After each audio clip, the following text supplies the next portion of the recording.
નમસ્કાર દર્શક મિત્રો, આપ જોઈ રહ્યા છો ગિરનાર અવાજ ન્યૂઝ। જોઈએ આજના મહત્વના સમાચારમાં।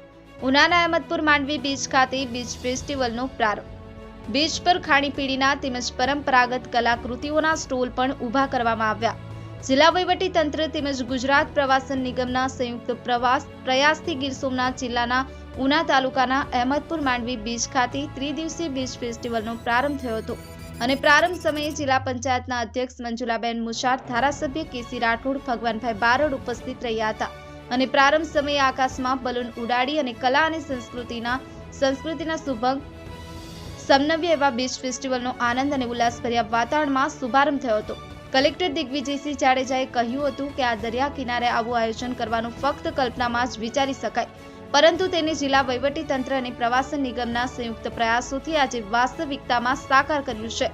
ધૈર્ય, મહેનત અને લગનનું આ પરિણામ છે। તેના કારણે મજબૂત, રમણીય અને નયનરમ્ય એવા દરિયા કિનારે હવે ખાણીપીણી, આનંદ પ્રમોદના સાધનો તેમજ ચકડોળ સાથે હવે સોમનાથ દર્શને આવતા પ્રવાસીઓને ભગવાન સોમનાથના દર્શન સાથે હવે આનંદ પ્રમોદના આ નવા ઊભા થયેલા સ્થળનો આનંદ માણી શકશે। આ બીચ પર ખાણીપીણીના સ્ટોલ, મોટું પતલું, ગુડઝીલા સહિતની જુદી જુદી વેશભૂષા ધરાવતા મિસ્કોટ પરંપરાગત કલાકૃતિના સ્ટોલ ઊભા કરવામાં આવ્યા છે। બીચ ફેસ્ટિવલનો પ્રારંભ થતાં જ આસપાસના વિસ્તારોમાંથી પણ લોકો આવ્યા હતા। હિન્દી ફિલ્મોના તાલે વિદેશીઓ ઝૂમ્યા।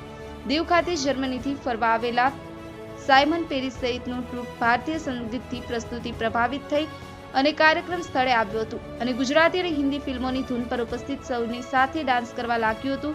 સંગીત એવું માધ્યમ છે જેને કોઈ સીમાડા નડતા નથી તેવું ફરી એકવાર આ ઘટનાએ સાબિત કરી આપ્યું છે। આગામી 2 દિવસ પણ જાણીતા ઇન્ડિયન આઇડલના વિજેતા પવનદીપ રાજન અને ગુજરાતના જાણીતા સાહિત્યકાર રાજભા ગઢવી દ્વારા પ્રસ્તુતિઓ રજૂ થવાની છે, ત્યારે ગીર સોમનાથની જનતાને તેનો લાભ લેવા માટે જિલ્લા તંત્ર દ્વારા અનુરોધ કરવામાં આવ્યો છે। બ્યુરો રિપોર્ટ, ગિરનાર અવાજ ન્યૂઝ, રમેશ સત્યની સાથે। આપની આસપાસ બનતી ઘટનાના સમાચાર જોવા માટે ગિરનાર અવાજ ન્યૂઝને લાઇક કરો, શેર કરો, સબસ્ક્રાઇબ કરો।